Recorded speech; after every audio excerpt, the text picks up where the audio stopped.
Welcome to Inside the USFL, the only podcast giving you an inside look at the USFL from someone on the inside. To my right is Jordan McCray, Birmingham Stallions center, and I am Zach Brunner. How's it going, man? Obviously, we're getting closer. I think 12 days until opening kickoff. So are things heating up down in Birmingham, I guess? They are, man. Things are gelling a little bit more smooth. Getting used to the guys that we're playing next to, getting used to their teammates. Offense and defense are both doing well, and a lot of guys are just, tired of hitting each other and ready to go against somebody else. So at some point, you just kind of get that fatigue of just going through practices and not actually hitting somebody. You're putting pads on, but you can't actually lay somebody out. So definitely get that. Yeah. Before we jump into it, today I kind of want to talk about the USFL rules, some of the things that we can expect to see that are different from like NFL, so casual fans know what's going on. Before that, I have Coach Donnie from the Mass Pirates, your former coach, reached out to me on Facebook just to tell you, hey, apparently he's a listener. So he says he knows that you are probably life of the party down in Birmingham, keeping people laughing and stuff. Yeah. Coach Don, good, man. Great coach, good guy. And I always try to make everything about football fun. There's a lot of hard parts, but you got to keep the enjoyment, people engaged and teammates engaged, especially through these hard days at camp. Yeah, especially right now, building chemistry and stuff like that. But it was Brandon Niblet on Facebook who did want to talk about the rule changes, wanting to know what makes you most excited and nervous about these rule changes. So I think let's just jump into it, because some are interesting, some are going to be rules that you probably haven't seen before. Overtime rules for the people listening at home. This is kind of the most anticipated rule change for the USFL because there's been so much tension for the NFL with the overtime rule change. For the USFL, it's going to be a best of 3 from the 2-yard line and then a sudden death format after that. There will for sure be no ties. So, Jordan, in your offensive installs, and obviously we're getting a little bit closer to the game time stuff. So have you guys started to practice some of these 2-yard line plays, some of these overtime scenarios at all? Working our way towards that. We did a lot of stuff for Red Zone the past couple of days, and that's going to be an emphasis on the plays and the situational football. So have been talked about in meetings, but we haven't gone through it yet. But we're going to try to field this week and get ready for the situation as they do come. Yeah, I think that's going to be an exciting one. Extra points is another one. Instead of just kicking up PAT, teams can, go back for a 2-point conversion, much like the NFL 10-yard line. But then there's 2-yard line for that. But then there's a 3-point play. You can back up to the 10-yard line, go for it. So it's like first and goal from the 10, essentially, for 3. I'm guessing this is another thing you guys are going to start looking at this week for red zone offense and situational football. Do you think there's going to be a lot of teams going for the 3 points right away? Or do you think that's more of a late season thing once you got more practice? I think it'll just be a situational thing. Like it'll just be good from an offensive standpoint. If you're down by 9, now it's not a 2-point, it's not a 2-possession game. So if by 9 and it's a minute left in the game, you can essentially go tie it up. I think that's when teams will more than likely use it. But somebody's feeling good about the way their offense is rolling and they want to go for 2 or go for 3, have that option. So some teams might use it. They're really clicking on offense. Now you have that in your arsenal as well to get back into the game as quickly as possible.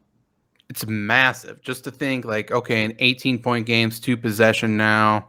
It's going to be probably just further decision-making in terms of should we kick a field goal, should we go for it, just because, you could talk about 7 points versus 3 points. It's a lot closer than 9 versus 3. So that's super interesting, I think.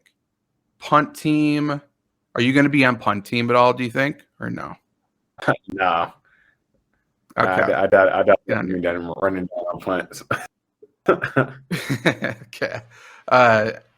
Onside kicks. That is interesting to talk about, I guess, though. So instead of kicking an onside kick, a team can go for a 4th and 12 play from their own 33-yard line. So obviously, if you don't convert it, the other team's immediately in scoring position. Again, I assume you're thinking like this is just a situational thing. If you're kind of forced to go for it, you would do this. You don't think there's going to be any hyper, like aggressive teams like, hey, first quarter, first game, let's do it. Let's go for it. Let's see if we can score and get the ball back immediately. Yeah, no, I think this is just be just a situational use. Like if you're down by 18 and there's 5 minutes left and you get 9 points, now go for it on 4th and 12 and get a chance to essentially go tie the game up and not give the other team a chance to get the ball back is interesting. So it really is going to make for games to be a lot closer if you can convert those. Yeah. I mean, there's situations that we hopefully will see that like points are going to be able to be scored in end of the 4th quarter quickly. Like you can score, you can get 9 points, you can go for a 4th and 12, you get it again. It could be, and at that point, the defenses are going to be gassed too. So yeah, it's going to be. Oh, definitely. Yeah, it's going to be good. Last one I want to talk about, and obviously don't give away any plays you have if there is stuff you guys are going through. But there is a new rule that you can throw the ball twice forward behind the line of scrimmage. So it kind of gets rid of some of that BS, like you're throwing a bubble screen out there or something, and all of a sudden now you can't do anything else. But I always think of like NFL blitz on the 64 or something. There's that one play I used to run with John Elway. You throw it to the right, and then you hit Shannon Sharp 80 yards down the field. But is this something you guys are actually practicing a little bit, or is it just sort of now we won't get penalized for it? Just kind of like a back of mind thing. Yeah, I think it's a back of a mind thing, at least because we've talked about it, not really put anything in that would take advantage of that rule yet. But just to know, like in the back of your mind, regardless of the ball's in front of the receiver, behind the receiver, running back, you can still make that pass forward, and just letting us know like this changed, so it's not as much emphasis on making sure the ball is behind whoever is going to be throwing the second pass. Yeah, I like this a lot. I mean, a lot of these rules, we've seen the NFL adopt some of these rules from these new leagues or whatever once it shows that they work. This one just, I don't know, it kind of seems like a no-brainer to me. I hope they do that and instant replay stuff, obviously. I mean, that doesn't affect you, but hopefully we can speed up games a little bit too. I think that's going to be a good thing. No doubt. But yeah, that's basically the rules and the rule changes. I mean, is there anything else really going? Oh, I know what I want to talk to you about. There's basically like a Hard Knocks thing going on for the USFL. Are the camera people super present? Are they in your business, or what's that experience like so far? So they're not like getting like the everyday life. So like when we're sitting down in the lobby eating, or sometimes they'll come into the locker room, and all of our locker rooms are to each other when we're lifting. So not like super in our space, like may come into a meeting every now and then just listening on what we're talking about. But yeah, they're not super in our space, but they are present. So. That's interesting. I mean, sort of taking the same sort of theme of this show, I suppose. But I mean, hey, more the merrier. I think it's a good thing. It'll be fun to watch at least, though. Like, yeah, no, definitely. I do like from a fan's point of view. I mean, it kind of shows players are human too. People don't really truly understand what's going on inside locker rooms and stuff. And Hard Knocks has helped that a little bit, but yeah, Yeah, it's still hard to get the whole story to be honest, because it's just a lot of moving parts that go along with the locker room and privacy and all that kind of stuff. Yeah, I can't imagine just the logistics from their point of view.